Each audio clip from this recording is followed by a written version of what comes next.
Anda simak dalam Smart Motivation bersama Eloy Zaluku. Smart Motivation.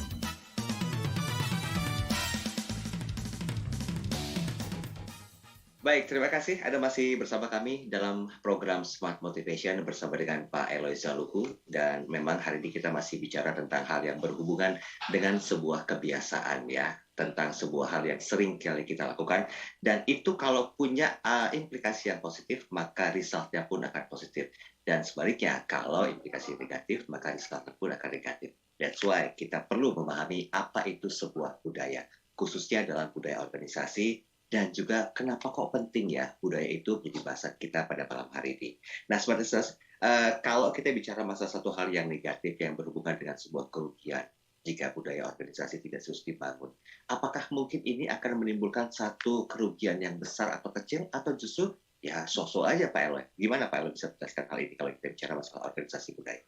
Ini sih menarik banget ya Mas Daryl, dan saya mau benar-benar nih meminta kepada semua smart listeners dan sahabat TML mendengarkan, oleh karena realitanya masih banyak pemilik perusahaan atau pimpinan-pimpinan perusahaan yang belum benar-benar terconvince, belum benar-benar meyakini bahwa budaya perusahaan itu adalah prioritas utama, harus dipikirkan, harus dibangun. Sampai Edgar Schein yang tadi saya sebutkan pernah mengatakan kalimat bahwa tugas dan tanggung jawab utama dari semua pemimpin adalah membangun, mempertahankan budaya yang adaptif, yang baik itu. Dan itulah yang saya sampaikan juga. Saya sangat terkesan dan sangat menghargai ya apa yang dilakukan oleh Bapak Presiden.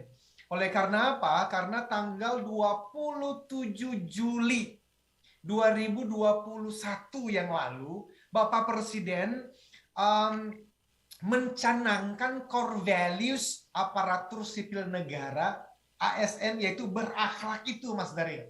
Karena artinya beliau dan seluruh jajaran memang melihat ini penting. Sekarang kan dikampanyekan tuh yang namanya One Culture. Jadi satu budaya untuk seluruh ASN dan termasuk BUMN, dan tidak sedikit jumlahnya Mas Daryl. Kemarin kan waktu hari Senin saya sepanggung dengan Bapak Dr. Alex Denny yang tadi saya sebut sebagai Deputi SDM Aparatur, itu mempresentasikan bahwa total ASN kita per Maret 2022 itu 4,2 juta orang, Mas Daryl. Wow. Banyak itu, Mas Daryl. Iya. Jadi bayangkan kalau beliau-beliau ya, para ASN kita tidak melakukan pekerjaan sesuai dengan core values berakhlak yang disampaikan Bapak Presiden tadi. Tapi juga bayangkan kalau 50% saja ya, dari seluruh ASN kita benar-benar bangun pagi lalu mengerjakan pekerjaannya, melayani masyarakat, apalagi BUMN, BUMD, dan seluruh pegawai swasta. Jadilah bangsa ini disegani bangsa-bangsa lain karena ekonomi bisnisnya bagus, Mas Daryl. Nah, jadi kembali kepada pertanyaan Mas Daryl tadi, emang apa sih ruginya? Ya ruginya gede banget, Mas Daryl. Bayangkan, tadi kan dikatakan yang namanya budaya itu adalah pola pikir, sikap kolektif, para pegawai, karyawan-karyawati di suatu perusahaan atau lembaga. Ya, toh? Jadi dampak atau kerugian dari budaya negatif misalnya bisa besar banget. Kenapa? Karena itu kan termasuk ya bagaimana karyawan-karyawati, pegawai di sana memberikan yang terbaik atau tidak dalam pekerjaannya. Pelayanan konsumennya bisa buruk loh.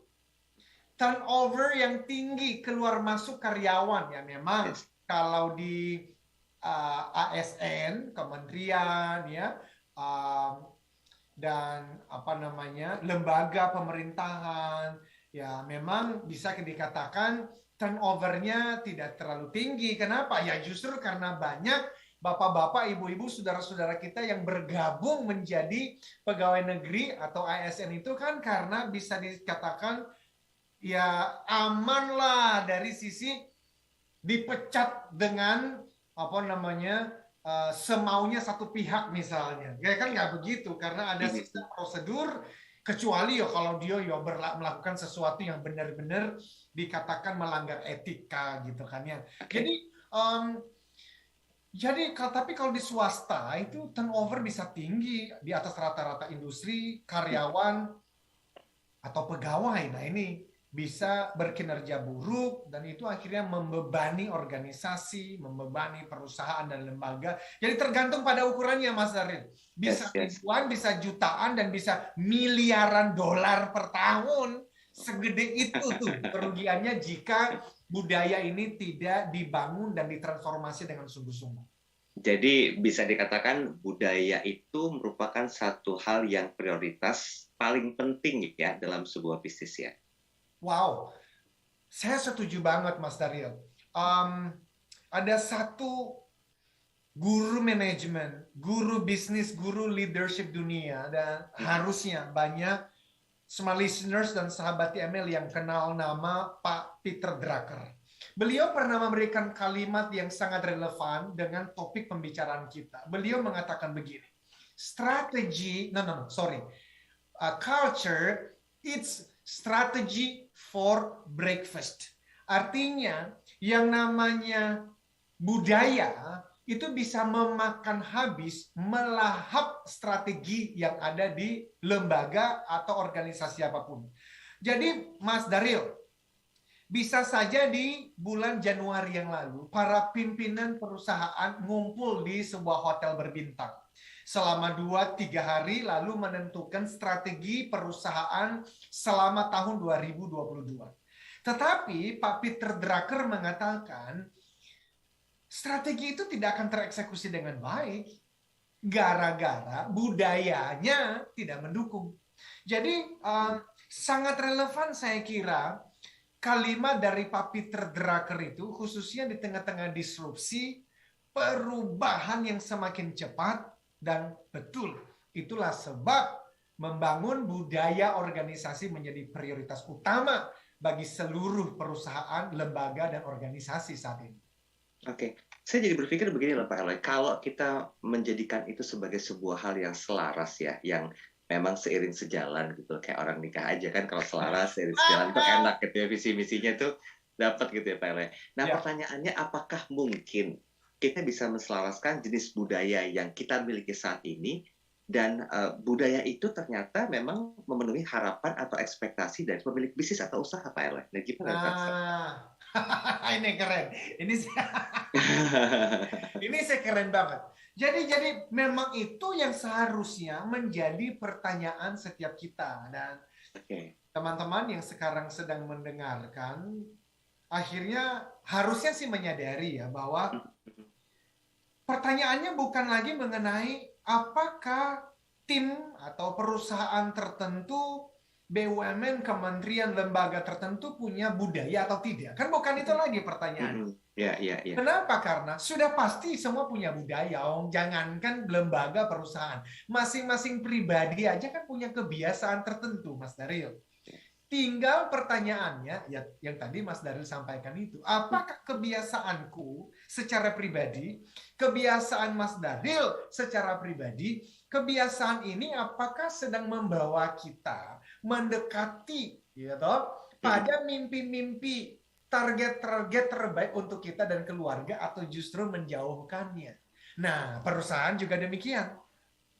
Bahkan kalau saya ke rumah Mas Daryl nih, ketika saya ketuk pintu, Assalamualaikum, lalu saya diizinkan masuk, ketika ditanya, Pak Eloy mau minum jus atau air putih atau nggak usah. Itu pun budaya loh Mas Daryl. Jadi sudah pasti ada budaya, kan kita bisa berkunjung, bersilaturahmi di rumah teman, ada yang menawarkan minum, ada juga yang enggak loh. Ada yang menemani kita di ruang tamu, ada yang meninggalkan kita di ruang tamu loh Mas Daryl. Lah itu apa? Itu budaya. So, Tinggal pertanyaannya adalah, apakah budaya yang ada sekarang di perusahaan manapun itu sedang membawa kita mendekati ya toh mimpi-mimpi, impian-impian, termasuk tentu saja harapan dari owner, stakeholders, dan kalau kita bicara mengenai pelayanan publik, masyarakat, apakah kita sedang memberikan harapan-harapan masyarakat atau justru kita sedang jauh dari semua harapan-harapan itu?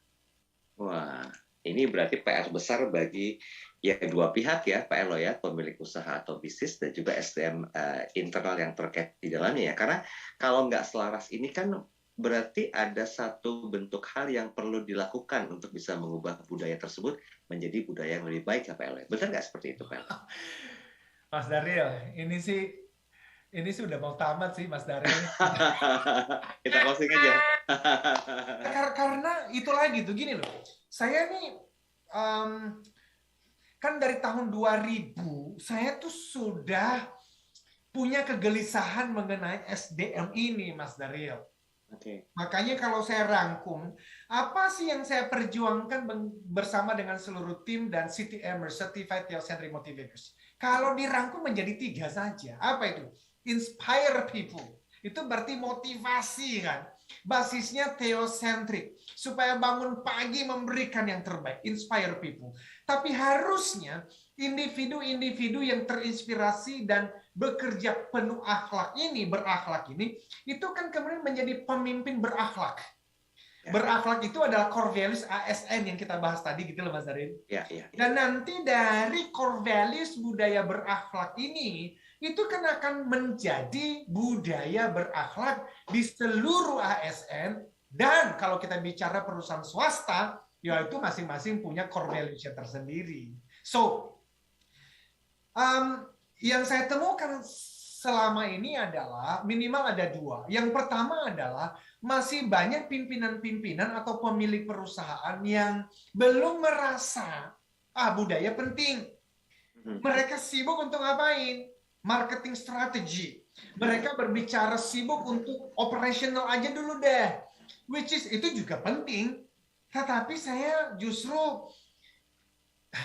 tagline dari Capstone itu sejak awal adalah building organizational culture. Karena kami meyakini ini harusnya penting. Nah, masalah yang kedua adalah bagi para pimpinan yang sudah menyadari pentingnya budaya.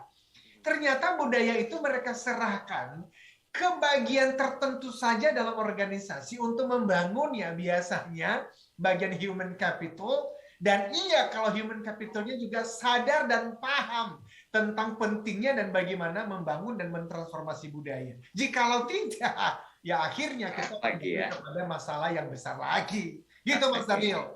Baik, kita break sebentar. Nanti kita coba bahas tentang apa dan bagaimana budaya yang relevan dalam bisnis saat ini. Nah, sesi terakhir. Tetap bersama kami.